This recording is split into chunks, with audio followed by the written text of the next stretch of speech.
Hello दोस्तों, आपके अपने YouTube चैनल एग्जाम फास्ट में स्वागत है। मैं संदीप सर आप लोगों को आज कॉन्स्टिट्यूशन का एक फैक्ट क्वेश्चन मैं लेकर आया हूं जो कि काफ़ी महत्वपूर्ण है। आपका चाहे यूपीपी एग्जाम दे रहे हो, यूपीएसआई एग्जाम दे रहे हो या दिल्ली पुलिस एग्जाम दे रहे हो या एसएससी जीडी आने वाले जो है परीक्षाओं का या बिहार पुलिस एग्जाम दे रहे हैं, जिन छात्रों को यदि देना है तो रेगुलर आपको इस तरह का प्रैक्टिस मिलता रहेगा और आप अपनी क्षमता का भी प्रदर्शन कर सकते हैं कि आपको कितनी इसमें क्वेश्चन आ रहा है।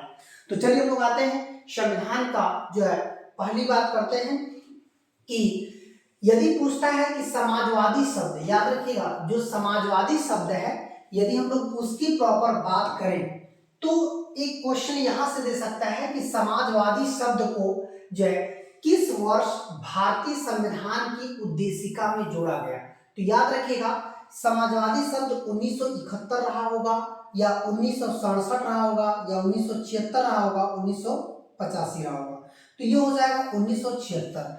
आखिर कौन सा संविधान संशोधन था कि जिसे उद्देशिका को हम लोग प्रस्तावना भी बोलते हैं।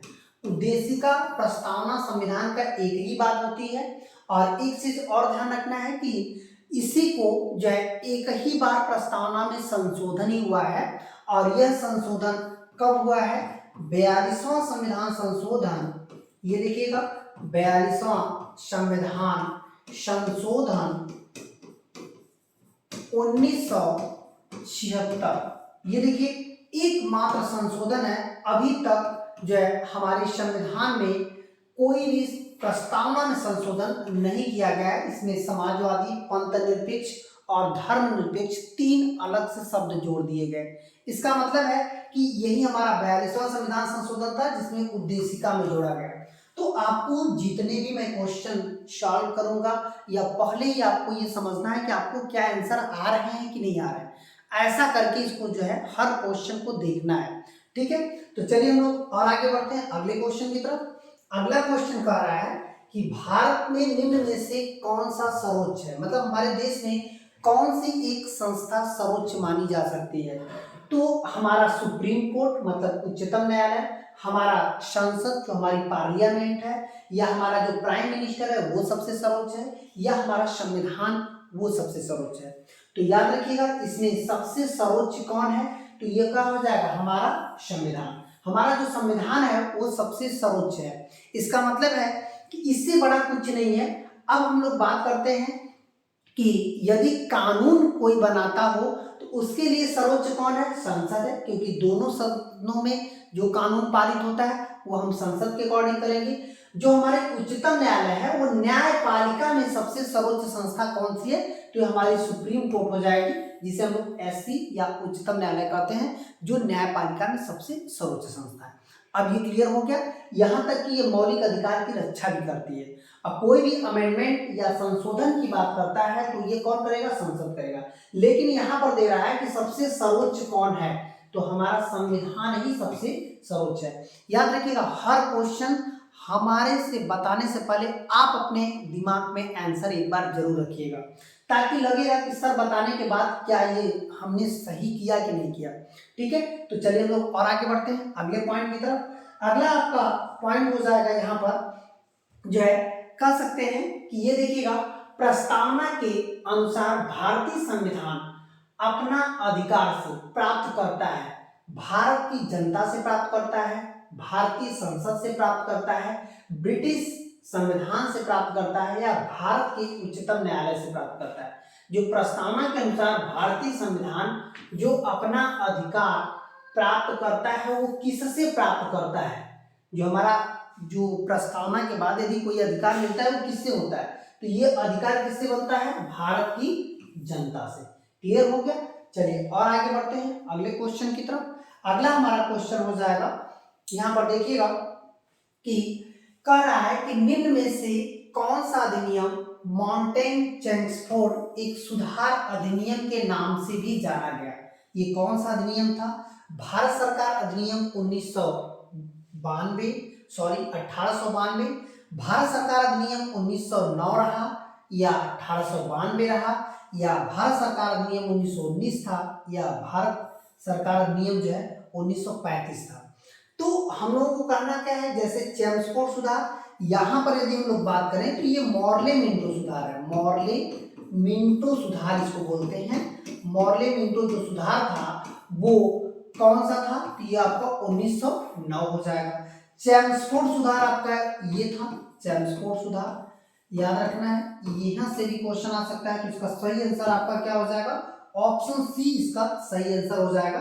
यदि हम लोग भारत सरकार अधिनियम 1935, ये बल्कि इसे हम लोग छोटा संविधान करते हैं, मतलब हमारे संविधान का लघु संविधान का हिस्सा कौन सा रहा है, अधिनियम 1935 हमारे संविधान के लघु संविधान का भाग रहा है। तो चलिए हम लोग और आगे बढ़ते हैं अगले क्वेश्चन की तरफ। अगला क्वेश्चन हो जाएगा कि जब ईस्ट इंडिया कंपनी ने किस वर्ष में कलकत्ता में एक सर्वोच्च न्यायालय बनाया था, एक सुप्रीम कोर्ट कलकत्ता में बना था। आप देखे होंगे यह सुप्रीम कोर्ट जब बनाया गया था तो 1757 में बना था, 1965 में बना था, 1774 में बना था या 1792 में बना था। अब बात आती है कि कलकत्ता में एक रेगुलेटिंग एक्ट पारित हुआ था, जिसे हम लोग कहते हैं रेगुलेटिंग एक्ट 1773। ये देखिए रेगुलेटिंग एक्ट 1773 के तहत कलकत्ता में यहाँ तक कि आप देखेंगे कि बंगाल की गवर्नर को बंगाल का गवर्नर जनरल नियुक्त किया गया और वहाँ पे न्यायिक प्रक्रिया को देखने के लिए जो है सुप्रीम कोर्ट की स्थापना किया गया। इसी एक्ट के तहत 1774 में हमारा सुप्रीम कोर्ट बना, वो भी कलकत्ता में। तो यहाँ पर सही आंसर इसका क्या हो जाएगा, 1774। ये आपको भी मुझसे पढ़ाने से पहले आना चाहिए, इसका मतलब मैं जो बताऊंगा उससे पहले ये बातें आपके दिमाग में होनी चाहिए। इसी वजह से ये वीडियो बनाई जा रही है, ताकि मेरी जो ऑफलाइन क्लास आप लिए हो, क्या उस ऑफलाइन क्लास में इतने जबरदस्त तरीके से क्या आप आंसर दे सकते हो कि नहीं दे सकते हो। इसका मतलब है हमारी जो ऑफलाइन क्लास है, याद रखना है, इसकी जो क्लास है इससे मैच करते रहेंगे। आप वहां से यदि तैयार कर रहे हैं तो यहाँ आपको कंप्लीट हो जाएगा। बाकी ऑनलाइन क्लासेस जो बच्चे देख रहे हैं उन्हें ऑनलाइन क्लासेस भी इस तरह से दी जाएंगी अभी एप्स के माध्यम से। यदि आप नहीं डाउनलोड किए हैं तो ये सभी पीडीएफ आपको एग्जाम फास्ट जो है गूगल प्ले स्टोर एप्स पर मिल जाएंगे सभी पीडीएफ, ठीक है। तो आप नहीं डाउनलोड किए हैं तो डाउनलोड कर सकते हैं, ठीक है। तो चलिए हम लोग और आगे बढ़ते हैं अगले क्वेश्चन की तरफ। अगला क्वेश्चन हमारा हो जाएगा कि भारतीय संविधान में आपात जो है उपबंध कहां से लिया गया है। बात आती है आपात उपबंध का। एक आता है आपातकालीन व्यवस्था, आपातकालीन व्यवस्था। यहां पर देखिए दोनों चीजें थोड़ी सी अंतर है कि यह व्यवस्था कहां से लागू किया गया। तो आप देखेंगे लिखा रहता है जर्मनी के वीमर संविधान से, ठीक है। लेकिन यहाँ पर आपातकाल उपबंध मतलब किस कंडीशन में हम आपातकाल लगाएंगे, ऐसा जो है ब्रिटिश संविधान से है, भारत सरकार अधिनियम 1935 में ऐसा दिया गया, या आयरलैंड के संविधान से, या जापान में। तो ये हो जाएगा अधिनियम 1935 भारतीय संविधान का आपात उपबंध करता है कि किस कंडीशन में हमें जो है आपातकाल लगानी है, ठीक है। तो यहाँ पर देखिए ये सही हो जाएगा, क्लियर हो गया। अब आते हैं अगले पॉइंट की तरफ। अगला क्वेश्चन देखिएगा। अगला क्वेश्चन कह रहा है कि भारत की संविधान सभा किसके कहने पर बनाई गई थी। जो संविधान सभा था, संविधान सभा आप देखेंगे 389 सदस्य थे। यह सदस्य अलग अलग क्षेत्रों से चुने गए थे। जैसे आपने देखा होगा यह सदस्य देसी रियासत से भी थे, रियासत से, और देसी रियासत से 93 सदस्य थे, और ब्रिटिश प्रांत से यदि देखा जाए, ब्रिटिश प्रांत की बात किया जाए तो यहाँ से 292 सदस्य थे, और चीफ कमिश्नरी की बात किया जाए, जैसे यहाँ का जो चीफ कमिश्नरी थी, ये देखिएगा चीफ कमिश्नरी, यदि इसकी बात की जाए तो यहाँ पर 4 सदस्य चीफ कमिश्नरियों से थे। तो इस तरह से टोटल मिलाकर के सदस्यों की कुल संख्या कितनी हो गई थी, 389 सदस्य जो है बन चुके थे। तो यहाँ पर हम लोग कह सकते हैं कि इसे किस संस्थान ने इस संविधान सभा का गठन किया था। संविधान सभा का गठन करने वाला जो संस्थान था उसका नाम था कैबिनेट मिशन योजना। इसका मतलब है ये 3 सदस्यीय योजना थी। आप देखेंगे इनमें 3 सदस्य कौन कौन थे। एक पैथिक था, पैथिक लॉरेंस थे, और एक एवी अलेक्जेंडर था, एवी अलेक्जेंडर हो गए, और आपका स्टैनफोर्ड क्रिप्स था, स्टैनफोर्ड जो है क्रिप्स। इसका मतलब है कि ये सभी घटनाएं जिसमें जो पैथिक लॉरेंस थे ये आपके अध्यक्ष थे, जो कैबिनेट मिशन योजना था उसका अध्यक्ष कौन था, पैथिक लॉरेंस थे। तो ऐसे में हम लोग कुछ पॉइंट भी क्लियर कर लेंगे आसानी से, ताकि आप किसी भी एग्जाम में बैठें तो आपको एक कॉन्सेप्ट आपके अंदर रहना चाहिए। देखिए आप पढ़े हैं चाहे जैसे भी, लेकिन कॉन्सेप्ट अपने अंदर जब तक नहीं रखेंगे तब तक सफलता काफी मुश्किल होने लगती है।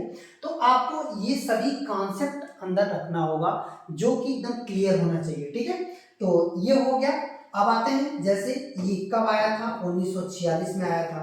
ये कब आया था, अगस्त प्रस्ताव 1940 में लाया गया था। और कह सकते हैं कि ये क्रिप्स मिशन कब आया था, 1942 में आया था। तो ये बातें हैं, केवल प्लान जो था वो तो अलग चीजें हैं, तो इसको हम लोग हटा देते हैं। तो यहाँ पर ये कैबिनेट इसका सही आंसर हो जाएगा। चलिए और आगे बढ़ते हैं अगले क्वेश्चन की तरफ। अगला क्वेश्चन हो जाएगा, भारतीय संविधान को किसने अंगीकृत किया, मतलब अपनाया था। तो यहाँ पर भारत की जनता, भारत की संसद ने, संविधान सभा में भारत की जनता के प्रतिनिधियों ने। तो यहाँ पर देखिए जो संविधान सभा का अंगीकृत किया गया था, तो आप देखेंगे कि 284 सदस्य जो है वहां पे हस्ताक्षर किए थे। किस दिन हस्ताक्षर किए थे, ये हस्ताक्षर किए थे जो है आपको कह सकते हैं 26 नवंबर 1949 को इन लोगों ने हस्ताक्षर किया था। इसी दिन हमारा संविधान अंगीकृत किया गया। तो 284 जो सदस्य थे ये संविधान सभा से थे, जो कि भारत की जनता का प्रतिनिधि कर रहे थे। इन लोगों ने हस्ताक्षर करके संविधान को क्या किया था, अंगीकृत कर दिया था, जो कि काफी महत्वपूर्ण है, ठीक है। तो चलिए हम लोग और आगे बढ़ते हैं अगले पॉइंट की तरफ। अगला पॉइंट हो जाएगा कि भारत के राष्ट्रीय ध्वज पर चित्रित जो अशोक है, मतलब जो चित्रित अशोक है उस पे कितनी तिल्लियां हैं। तो यहाँ पर 36 तिल्लियां हैं, 24 हैं, 16 हैं या 32 है। तो इसका सही आंसर हो जाएगा 24, जो किसका प्रारूप तैयार करती है, मतलब किसे संबोधित करती है, समय का, मतलब कि 24 घंटे का प्रतीक है।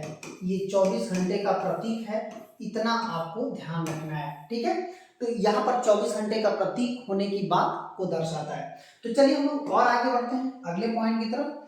अगला पॉइंट हो जाएगा कि दोहरी नागरिकता की विशेषता है। आखिर दोहरी नागरिकता एकात्मक सरकार नहीं होती है, संसदीय सरकार नहीं होती है। दोहरी नागरिकता किसमें होती है, संघीय सरकार में होती है। इसका मतलब है कि भारत में दोहरी नागरिकता नहीं है, एकहरी नागरिकता है। हालांकि पहले जम्मू कश्मीर में भी थी, लेकिन ऐसा नहीं है। भारत में केवल एकहरी नागरिकता है।